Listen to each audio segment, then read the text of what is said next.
welcome to my channel YouTube.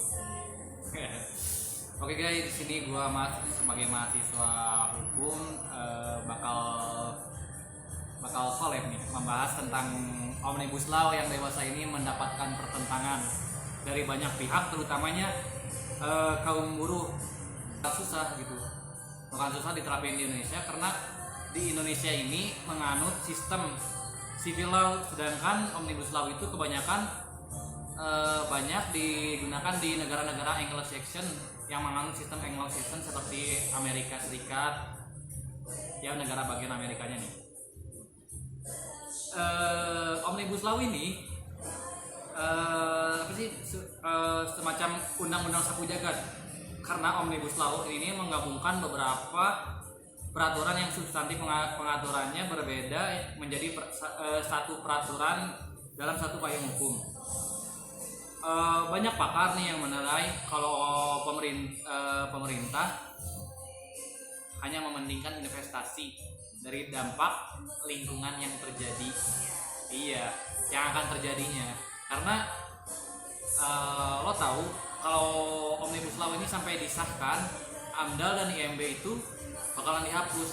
Nah, gue mau tanya nih Kak Livia, kalau dari perspektif anak teknik lingkungan nih, menurut lo setuju gak sih Omnibus Law itu diterapin di Indonesia? Nah, kalau yang udah disampaikan sama Fikar nih, Iya, aja. Nah, jadi bener tuh katanya kalau misalnya Omnibus Law itu bakal kayak ngasih dampak yang kurang baik gitu untuk lingkungan. Nah, sebenarnya ada berbagai perspektif yang bisa kita nilai gitu kalau tentang Omnibus Law ini. Ada yang pro dan ada yang kontra seperti biasa. Nah, kalau jujur kalau saya pendapat subjektif dari aku sendiri, aku kontra sih dengan Omnibus Law ini. Karena kalau sekarang ya mungkin aku jelasin secara umumnya dulu, ketika industri membuat suatu usaha atau kalau kita mengadakan suatu kegiatan yang berkaitan langsung atau memiliki dampak terhadap lingkungan, itu kita harus menggunakan dua dasar nih. Yang pertama tuh AMDAL. AMDAL. Nah, apa sih kata analisis mengenai dampak lingkungan. Nah, AMDAL ini disusun dengan proses yang panjang itu, ada analisis dulu dan sebagainya. Nah, kemudian ada juga namanya UPL dan UKL. UPL itu upaya pengelolaan lingkungan, sama UKL upaya pengelolaan lingkungan gitu. Nah, jadi upaya UKL sama AMDAL ini sebenarnya hampir mirip, hanya saja kapan penerapannya itu bisa berbeda, itu tergantung dari jenis kegiatannya sendiri. Nah, kan beda-beda jenis kegiatan tuh nanti dampak yang dihasilkan kan beda-beda juga kan. Nah, karena beda-beda itu tadi, jadi kalau misalnya kita nilai lah seberapa berat gitu dampaknya untuk lingkungan gitu, mana yang lebih berat dan mana yang harus digunakan antara AMDAL atau UPL dan UKL itu. Nah, kalau misalnya Omnibus Law sendiri, katanya sih tujuannya kan emang untuk mendatangkan investor dari luar kan, investor asing katanya, supaya lebih mudah untuk nanam modal di Indonesia.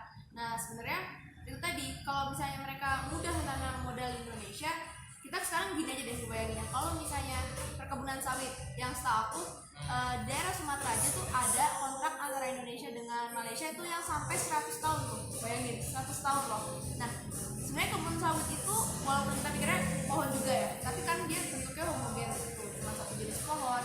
Nah, itu tuh banyak dampak negatif untuk lingkungannya juga, soalnya nanti bentuk kesuburan dari tanahnya itu bakal terpengaruh gitu sama akarnya dari si sawit ini. Beda lah kalau sama hutan yang literalnya dia banyak pohon kayak gitu di berbagai jenis, itu bakal beda gitu kemampuan dalam mengikat airnya.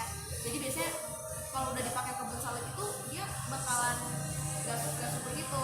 Nah, bayangin dengan peraturan yang udah kita punya sekarang aja, udah ada AMDAL, UPL, UKL, udah ada lengkap tuh peraturannya dari Undang-Undang Nomor 32 tahun 2009 tentang upaya pengelolaan lingkungan juga, sampai ke peraturan menteri, peraturan presiden, sampai ke peraturan daerah, dan hal-hal semacam itu masih kecolongan juga gitu. Indonesia masih banyak banget.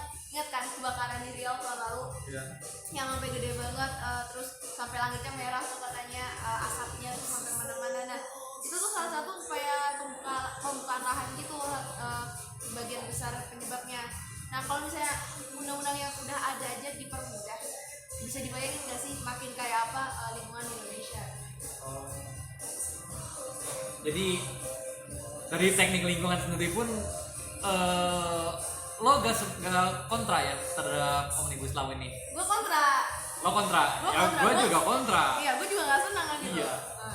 Karena secara hukum, secara gue dari anak hukum pun ya gitu, dosen gue pun gak setuju sebenarnya sama omnibus law nih. Kenapa tuh? Karena apa sih, emang bagus untuk investasi, tapi kita tuh harus mengkaji lebih dalam lagi gitu. Karena tadi gue bilang tuh, karena kita tuh bekas jajahan Belanda, makanya kita menganut sistem civil law. Ya, civil law. Kalau kita seandainya dijajah oleh Amerika ya kita bakal Anglo-Saxon, artinya kita juga bakal gunain omnibus law gitu. Iya, kayak gitu sih. Terus omnibus law ini gue lihat sih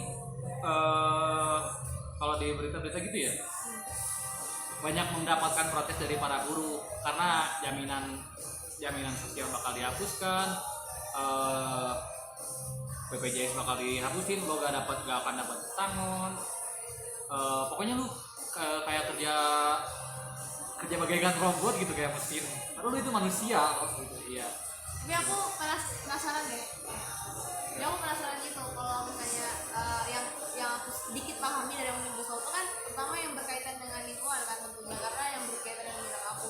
Kalau misalnya di hukum sendiri tuh sebenarnya apakah penafsiran yang tadi itu yang bilangnya bakal merugikan buruh, karyawan gitu itu penafsiran yang tepat dari omnibus law yang udah direncanakan pemerintah sendiri, atau sebenarnya itu hanya penafsiran awam aja gitu, dan siapa tahu yang dimaksud pemerintah itu bukan itu gitu. Kalau dari hukum gimana tuh? Kalau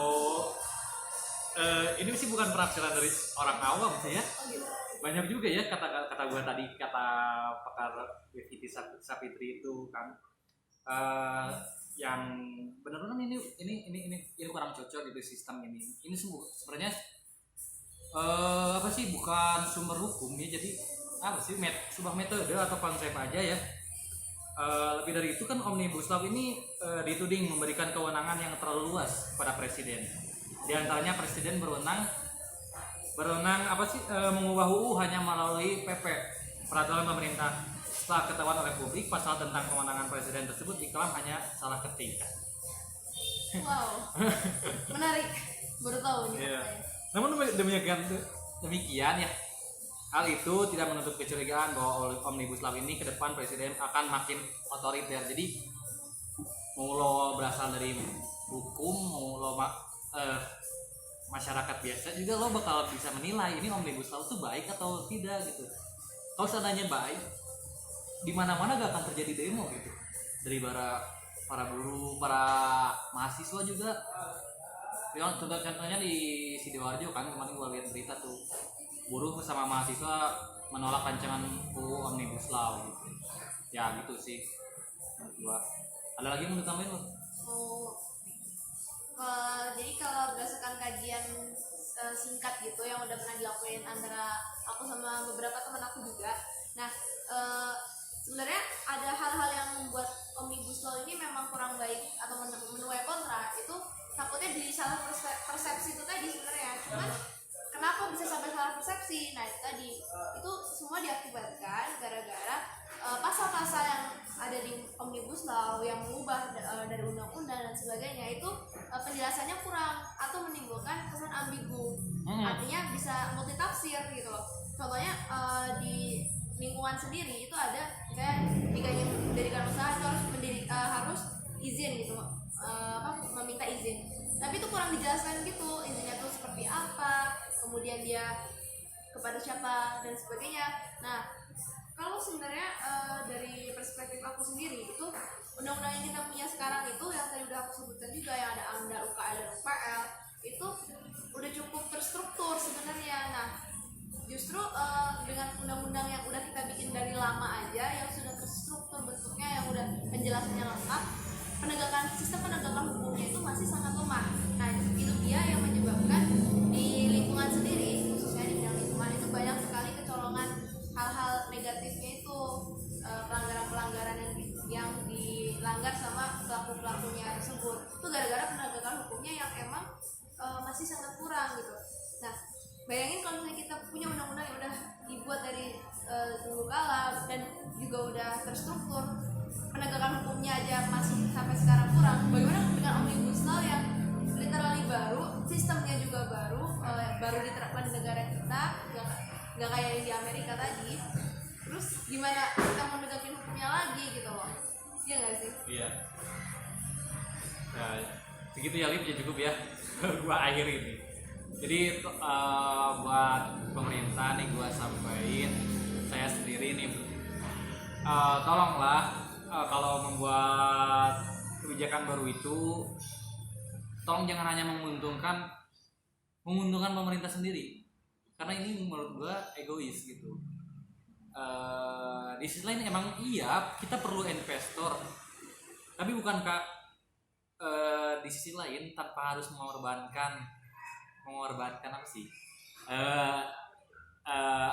dampak lingkungannya dari apa sih, kegiatannya kayak pemerintah harus ngorbanin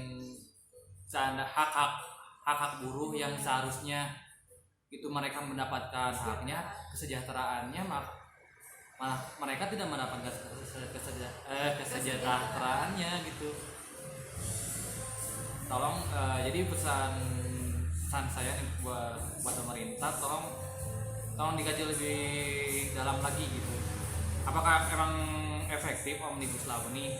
Apakah tidak ada cara lain lagi? Ya mungkin sekian dari gua Julfikar Jakiridwan dan gua Alifia Salsadila. Mungkin itu aja dari kami. Iya. See you next time. Udah. Gue kirain